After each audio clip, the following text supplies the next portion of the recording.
السلام عليكم ورحمة الله وبركاته. جريد فور، أهلا بيكم. يلا بينا نحضر كتابنا علشان نذاكر مع بعض. هنجيب القلم أو ماركر، تمام، والحاجة المهمة هنحط تحتها خط وهنحفظها مع بعض، تمام. أما بالنسبة لحبايبنا الحلوين اللي مذاكرين، يلا بينا راجعوا معايا. أول حاجة خالص نقول بسم الله الرحمن الرحيم. اتكلمنا عن حاجة اسمها living organisms، وعرفنا ان هما معناها الكائنات الحية. طب يعني ايه كائنات حية؟ يعني الكائنات اللي تقدر تاكل وتشرب وتتنفس وتتحرك، وكمان يبقى عندها اطفال او بيبيز، تمام. طيب، يا ترى مين الكائنات الحية اللي بتاكل وتشرب وتكبر؟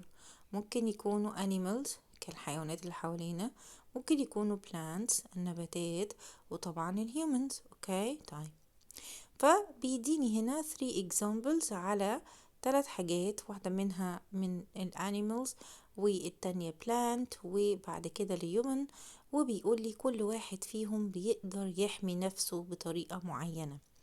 طيب، الاكزامبلز دي على ايه؟ على انه يقدر يحمي نفسه من الاكستريم هوت كلايمت، يعني حرارة الجو الشديدة. طيب، بالنسبة للهيومن، احنا لما بيكون الجو حر قوي بنعمل ايه؟ ممكن نستخدم الامبريلا لو نازلين في الشمس، ودايما نلبس لايت كلوز. اما بالنسبة للانيمالز فالموضوع مختلف. رقم 1 بيقول لي اول حيوان اسمه ستارت جيم ليزرد، تمام، ودي نعرفها كده. دي مين؟ دي السحلية اللي عايشة في الصحراء، تمام. طب بتحمي نفسها ازاي من الحر الشديد؟ طبعا احنا عارفين الصحراء عاملة ازاي. by finding shaded area. يعني ايه finding shaded area؟ يعني بتدور على ايه؟ على ظل، تمام. طيب، لو في محتاج تسمع اي تفاصيل في فيديو قبل كده عن الجزء ده. بعد كده بيقول لي البالم ليفز، ممكن ترجع له. البالم تري اللي هي مين؟ اللي هي النخلة. الورق بتاعها، الليفز بتاعتها مالها؟ سبحان الله، ربنا خلاها covered with waxy layer. waxy layer معناها طبقة شمعية تقيلة علشان تمنع نفسها من انها تفقد مية كتير. طبعا نشوف النخلة بيبقى واقف في الشمس طول اليوم، طول السنة، سنين كتير، حر، برد، رعد، مطر، اي حاجة واقف مكانه، فربنا بيحميه ازاي؟ انه خلى الليفز بتاعته عندها waxy layer. طيب، كل الكلام اللي احنا قلناه ان احنا ازاي نحمي نفسنا. طيب، لو يا ترى لو في مكان مش كويس بالنسبه لنا، محتاجين نروح لمكان احسن، لما نمشي من مكاننا ده معناه ايه؟ تمام.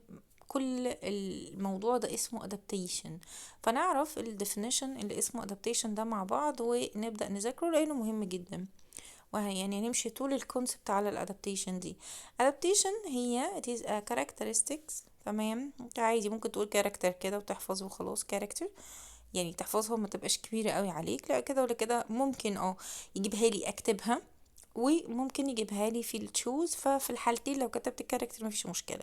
that help living organism دي بقى مهمة ليه؟ لانه هيجيلي سؤال ويقول لي هو الموضوع الادابتيشن ده لأي non living thing؟ هقوله لا معلش، ده للليفنج بس، الكائنات الحية بس اللي هي بتاكل وتشرب تتنفس تتحرك، تمام. to survive and reproduce. يبقى ربنا خلق لنا الادابتيشن دي ليه؟ صحيح، الادابتيشن معناها التكيف. يعني ايه؟ الجو حار خلاص هنلبس الصيفي، الجو برد هنلبس الشتوي، الجو حار هنشرب حاجات ساقعة كتير، الجو برد هنشرب حاجات سخنة. كل الحاجات دي ايه؟ كل الحاجات دي adaptation، كاركتر ربنا عطاها للليفينج اورجانيزمز بس علشان تقدر تعمل survive and reproduce، تمام، وده يتحفظ طبعا. بعد كده بيقول لي ايكو سيستم، طبعا برضو نفس الكلام ده هيكمل معانا ان شاء الله لجريد 5. ايكو سيستم is an area in which living organism and non-living things interact with each other. يعني ايه؟ يعني المكان اللي فيه الكائنات الحية مع الكائنات غير حية ويتفاعلوا مع بعض. يعني ايه؟ يعني انا عايش في بيتي، بيتي ده حاجة غير حية وانا عايش جواه، عايش مهتم بيه، باكل وبشرب وبعمل كل حاجة. طيب، برضو الكلام بالنسبة للانيمالز، الغابة دي ايكو سيستم، تمام. فيها مين؟ فيها شجر كتير، يبقى دي بلانت. فيها ايه كمان؟ انيمالز كتير. فيها ايه كمان؟ سويل. فيها اير، فيها بيردز، فيها مطر. كل الحاجات دي ايه؟ living و non living، وبيعملوا interacted مع بعض. بالنسبة بقى للجزء الجديد معانا هناخد انيمالز كتير كتير وبلانت كتير كتير، وهنتكلم عن الادابتيشن. فاول حاجة بيكلمني عن مين؟ عن البنجوين. البنجوين ده طبعا احنا عارفين ان هو مين؟ اللي هو البطريق. تمام. طب يا ترى ده عايش فين؟ عايش اكيد في الكولد environment. يعني ايه cold environment؟ يعني جو بارد.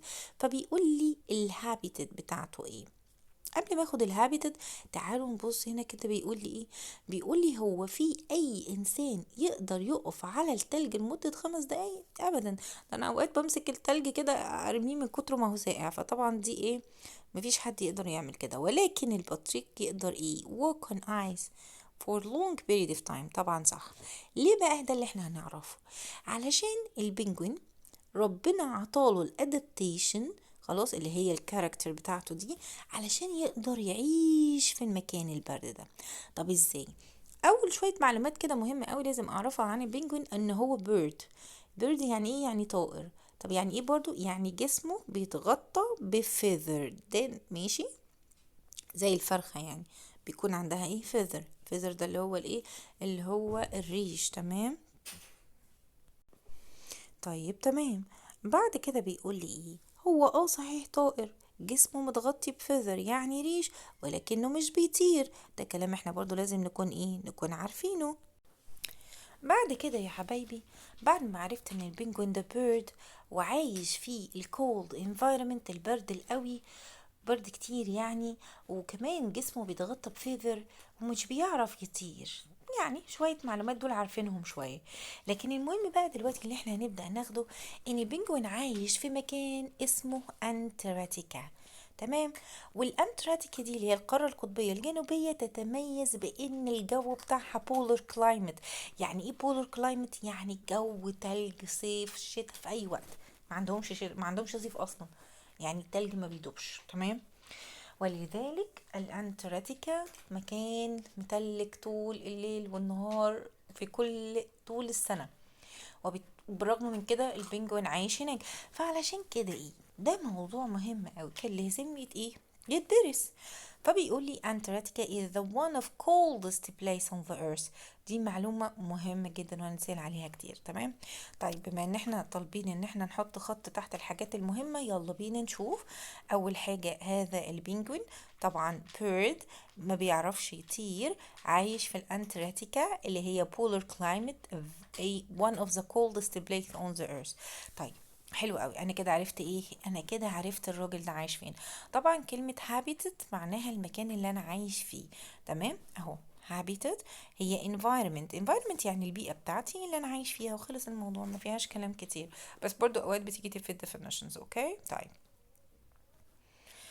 او في scientific term كمان. طيب بيقولي ايه؟ بيقولي adaptation. يعني ايه adaptation؟ لسه واخدينها من شوية. character help living organism to survive and reproduce. طيب البنجوين الطائر العجيب ده اللي عايش في التلج طول الوقت، خلاص، بيقول لي يا ترى ربنا خالق له ايه في جسمه عشان يقدر يستحمل التلج ده؟ ده انا لما الشتا بتيجي بلبس جاكيت وبلبس في حاجات تقيلة من تحت وفوق وشراب وموضوع كبير قوي يا مس. هو بقى بيعيش ازاي؟ فبيقول لي ان ربنا خلى البودي بتاعه، جسمه بودي. تمام. البودي ماله عنده كذا حاجة. يا ترى ايه هما؟ رقم واحد covered with dense feather and thick layer of fat. dense feather and thick layer of fat. الحاجتين دول نحفظهم زي اسمنا بالظبط. طب يا ترى ليه كل الحاجات دي؟ to keep its body warm. اوكي. يبقى البودي بتاع البنجوين ربنا خلقه له covered with dense feather and a thick layer of fat to keep its body warm. تمام. امال الفيت بتاعته رجليه. تعالوا كده نعمل زوم من ونبص. طيب لو يمس مثلا هنا الفيذر كتير وتحتها لير من الفات. طبعا احنا قلنا الفيذر يعني ايه؟ يعني ريش. والفات يعني ايه؟ والفات يعني دهون. فعنده الريش وعنده تحت دهون، فده بيحميه. طب يا ترى رجله يمس مالها بقى؟ ازاي عايش برجله التلج دي؟ ده احنا بنلبس شراب وبنلبس شوز وبنلبس حاجات كتير. تعالوا نشوف ايه الموضوع. طبعا خلي بالكم هيجيلنا سؤال مهم جدا ويقول لنا انه عنده فات لير او فيذر في رجلين. نخلي بالنا من الكلام ده. طبعا لا. الفيت بتاعته هنا بيقول لي ايه؟ البينجوينز فيت help it to stand on ice all day although برغم من انه no feather on its ايه on its feet like ايه like its body. تمام. طيب امال يا ترى ايه الموضوع؟ الموضوع بسيط قوي، انه ربنا خلق له blood vessels كتيرة، منهم هما اتنين اساسيين. رقم واحد blood vessel بيعمل ايه؟ bring cold blood up، ده بيتحفظ كده. يعني ايه؟ هقول حالا. and other blood vessel، والبلاد فيزل التاني يا مس بيعمل bring warm blood down. تمام. طيب تعالوا كده نبص بصة هنا. بيقول لي ايه؟ بيقول لي ان ربنا خلق له البلاد فيزل، طبعا هي الاوعية الدموية، هي المكان اللي بيمشي فيه الايه، هي المكان اللي بيمشي فيه الدم. تمام. فبيقول لي الايه، البنجوينز فيتس دي اهي زي ما انا ما كبرتها كده. تمام. بيقول لي انه في منه بلاد فيزل شايل الورم بلاد الدافي طبعا، وعامل ليه لتحت يعني. طبعا فوق في فيذر وفي فات لاير وفي حاجات كتيرة، فرجله هنا ايه دافيانة، فالبلاد اللي جاي من هنا دافيان وجميل. وبعدين الكولد بلود طبعا هنا هو رجله على الايه، على التلج، فالدم الدافي ده ايه برد خلاص، فهو عملهولي باللون الازرق، فبيقول الكولد بلود بيطلع لفوق. طيب مش بس كده بقى، ده وده نزل لتحت وده طلع لفوق، بيعملوا wave around each other. wave around each other ليه يا ترى؟ علشان يدفوا بعض. طيب يا ترى الكلام ده يمس خلاص احنا ايه عرفناه، زي ما يكون مثلا ايه، انا دلوقتي المفروض ان احنا في البرد، خلاص البرد داخل، كل سنه وانتم طيبين، بنبقى بردانين قوي، فبنعمل ايه؟ فبننفخ في ايدينا كده ونحركهم على بعض. هو ده نفس الكلام، او لما تروح تقول لماما مثلا ايديا بردانه، تعمل ايه؟ تحاول تحط ايديك في وسط ايديها كده وتدفيها لك. هو بالظبط كده البلود فيزل اللي شايل الدم البارد بيعمل ويف، يعني بيلف او بيحضن البلود فيزل اللي عنده الدم الدافي. علشان ايه؟ علشان يدفوا الايه، يدفوا الدم كله. تمام. يبقى اول حاجة هحط تحتها خط واحفظها، انه البلود فيزل bring cold blood up and the other blood vessel bring warm blood down. okay and these vessels كله بقى على بعضه round each other. تمام. round waves around each other. These vessels wave around each other. يعني ايه wave around each other؟ يعني بيلفوا حوالين بعض عشان يدفوا بعض. خلاص كده اوكي. طيب بعدين بيقول لي ايه بقى هنا اهو، خدوا بالكم من السؤال عشان السؤال انا لسه مجاوبه حالا. بيقول لي ايه؟ البلود فيزلز coming downward اللي نازلة لتحت من البينجوينز فيتس كوري warm blood. الكلام ده ايه؟ يلا حلو انتوا بقى.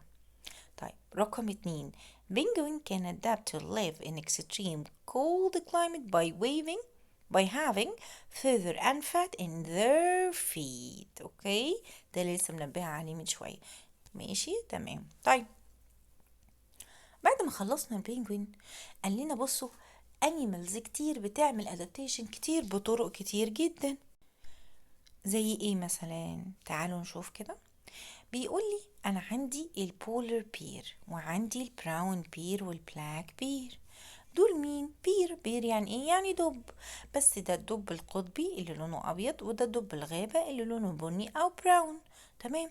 فعايز يكلمني عنهم، يقول لي ايه؟ تعالوا كده نشوف. طبعا اول ما بتكلم عن اي انيمال في الساينس السنة دي بقول الهابيتات عايش فين. ده عايش في البولر ريجن، عشان كده اسمه بولر بير او اسمها اراكتيك ريجن. تمام. طيب ايه كمان؟ ازاي هو يا مس برضو بيقدر يعيش في التلج زي البنجوين كده؟ فبيقول لي الادابتيشن بتاعته it has white and thick fur. دول اهم حاجة. الفرو بتاعه ايه؟ لونه ابيض، وايه كمان؟ وثك. يعني ايه ثك؟ يعني سميك جدا جدا، زي ما بنلبس الجاكيت كده في الايه، في الشتاء. اوكي. طيب يا ترى لونه ابيض ليه؟ هنتكلم دلوقتي عنه.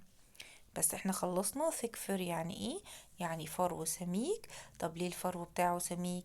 علشان يقدر يخلي جسمه دافي. طب اقولها ازاي يا مس بالانجلش؟ اهو help its body stay warm بس. تمام. او help it to stay warm، يعني يا اما هو يا اما البادي. سهلة جدا. طيب امال بقى يا مس هو ليه لونه ابيض واخواته التانيين اللي عايشين في الفورست لونهم ايه؟ لونهم بلاك او دارك. فبيقول لي انه اللي لونهم ابيض دول عايشين فين؟ يا مس انا عارف، عايشين في السنو. تمام. طيب لما هم عايشين في السنو فلونهم ابيض، سبحان الله، علشان حاجة مهمة جدا، وانا ممكن اثبت اجابة واحدة في كل اللي جاي. to sneak up on its prey. يعني ايه sneak up on؟ يعني تخدع الفريسة، او يقدر ينقض على الفريسة، او هو لونه ابيض محدش يقدر يشوفه. تمام. خلاص، فيقدر ياكل بامان، وكمان محدش يقدر يأذيه. اوكي. طيب يبقى انا اخدت مين؟ البولر بير. مين البولر بير؟ الدب القطبي. يبقى عايش فين؟ في البولر ريجون او اركتيك ريجون. حلو قوي. طب يا ترى هو ليه لونه ابيض؟ لونه ابيض لانه عايش في التلج، في السنو. طب هو لما عايش في سنو بيعمل ايه؟ عشان كده ربنا خلى لونه ابيض، علشان ما يبانش من التلج ويعمل سنيك اب اون براي. طيب حلو جدا. بعد كده بيقول لي ايه؟ بيقول لي انه عنده الثق فر. اي واحد عنده فرو ثق يعني عايش في البولار ريجن، يعني to state body worm. اوكي. طيب ناخد بقى قرايبينه التانيين اللي هما البراون بير والبلاك بير. مالهم دول بقى؟ البراون بير والبلاك بير هما عايشين في الفورست. الفورست دي مين يا شباب؟ اللي هي الغابة. طيب يا ترى هما عايشين في الغابة ليه؟ او دنيته ماشية ازاي؟ بيقولي ان هو عايش في الفورست، علشان كده ربنا خلى الفرو بتاعه لونه دارك. اوكي، دارك يعني ايه؟ دارك يعني غامق شويه، يا اما ايه؟ يا اما اسود، يا اما ايه؟ يا اما براون اهو قدامك. طب ليه؟ علشان برضو نفس الكلام يا مس، يعرف يستخبى، او عشان برضو نفس الكلام يعرف يعمل سنيك اب اون اتس براي. يعني ايه؟ لما يتخفى الفريسة ما تشوفوش ويعرف يصطاد وياكل. والا لو هو باين، يعني مثلا لو هو لونه ابيض وسط الغابة هيعمل ايه؟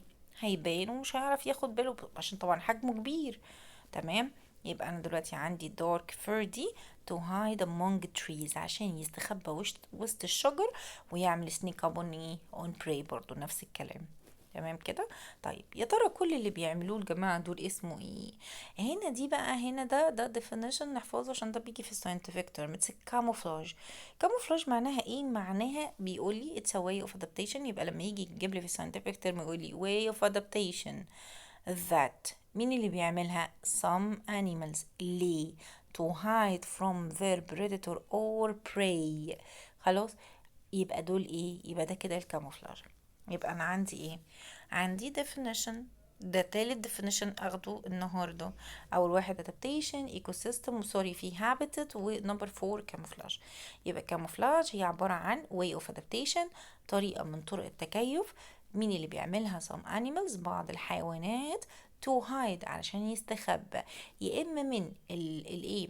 البريدتور، الحيوان اللي هياكله، او من الايه؟ او من البري، الفريسة بتاعته، عشان يعرف ياكلها كويس. فهنا جايب لي في الصورة دي مين؟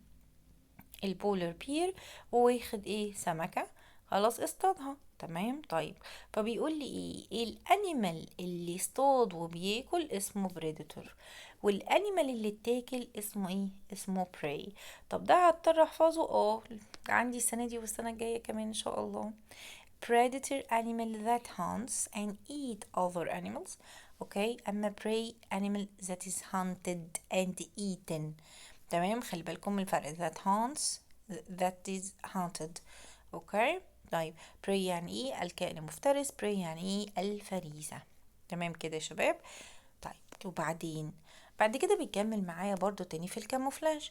عطيني هنا يعني animals عايشة فين في الديزرت، اللي هم مين؟ الكوركل والايه كمان والفانك فوكس. مين دول؟ دول حيوانات عايشة في الصحراء. تمام. فوكس ده احنا عادي عارفينه، بس الفينيك فوكس سموه فينيك فوكس عشان صغنون كده وبودان طويلة. فنبص كده على الفانك فوكس والكركل، اول حاجة هلاقي لونهم هما الاتنين اصفر، بس هو لما جه ما قاليش لونه يلو، فبيقولي sandy colored fur، يعني لونه لون الرملة. tan colored fur، يا ساندي يا تان. تمام. طب وكل ده ليه؟ to help them to blend in within desert. يعني ايه؟ عشان يعرفوا برضو يستخبوا بأي طريقة. دول blend in desert علشان هم عايشين في الصحراء. التانيين build يعني hide among the trees، بيستخبوا في التريز علشان هما كانوا عايشين في الغابة. تمام، نثبت اي واحدة فيهم ونقولها بإذن الله وهيبقى زي الفل. طيب بعد كده بيقول لي ايه؟ بيقول لي ان انا عندي الايه، الديزرت ليزرد دي. مين بقى الديزرت ليزرد دي؟ اللي هي السحلية بس بتاعت الايه، بتاعت الديزرت دي، اسمها ديزرت ليزرد. دي غير الايه، الستارت جاما ليزرد. واضح جدا من الشكل اصلا ان الديزرت ليزرد ملونة. خلاص اهي. طب يا ترى ليه هي ملونة والتانية مش ملونة؟ علشان دي مكانها عايشة فين؟ عايشة عند الكالورفul روكس. دي بيتها ومنطقتها فيها الروكس بتاعتها اللي هي الصخور ملونة، فعشان كده ربنا خلقها لي جسمها ملون. طب يا ترى الملون عليها ده اسمه ايه؟ هل هي عندها فر يا مس؟ لا. طب هي عندها فيذر؟ لا. امال اسمها ايه؟ اسمها سكيلز، colorful scales. دي عندها colorful scales. تمام، يبقى لما يسألني desert lizard اللي عايشة عند colorful rocks، خلاص، جسمها متغطي بايه؟ هقوله colorful ايه scales. طب ليه؟ نفس الكلام to hide among the colorful rocks او to blend with its environment. كل الكلام يعني صح وكله مقبول بإذن الله طالما انت فاهم. تمام. طب احنا خدنا كام انيمال لحد دلوقتي؟ خدنا في الاول جمال ليزرد، وبعدين اخدنا بينجوين، وبعدين البولر بير واخواته، وبعدين فينيك فوكس وكوركو، وبعد كده ديزرت ليزر. لحد دلوقتي 5. اوكي. طيب تعالوا نشوف كده الاسئله دي بسرعه. بيقولي بولر بير عنده بولر، عنده دارك، مش خلاص يعني. تمام. طيب يبقى هنا طبعا ايه الاجابه احنا عارفينها. طيب براون بير عايش في الاركتيك ريجن، while polar bear live in forest. ده تشقلبها خالص. يبقى هنا كانت طبعا الإجابة دي غلط والإجابة دي غلط. طيب بيقول لي ايه؟ فانيك فوكس اللي هو ده، خلاص، ميلو عنده colored fur، فرو ملون. بس عايز هنا مني كلمة قبلها اللي هي فين؟ tan colored fur. تمام، علشان يعمل blend within desert landscape. desert landscape قصده ايه؟ قصده الارض بتاعت الديزرت اللي هي الصحراء يعني، اللي هي الرمل. تمام. طيب بعد كده بيقول لي ايه؟ بعد كده بيقول لي type of adaptation او way of adaptation. مين اللي بيعملها؟ some animals. ليه؟ عشان تستخبى من البريدتور او البراي. دي اسمها ايه؟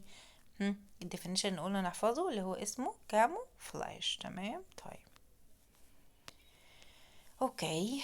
طيب ان شاء الله نذاكر الدرس ده كويس، وباذن الله هعمل فيديو تاني علشان نحل الاسئله باذن الله بتاعه المراجعه لشهر اكتوبر على خير باذن الله. السلام عليكم ورحمه الله وبركاته.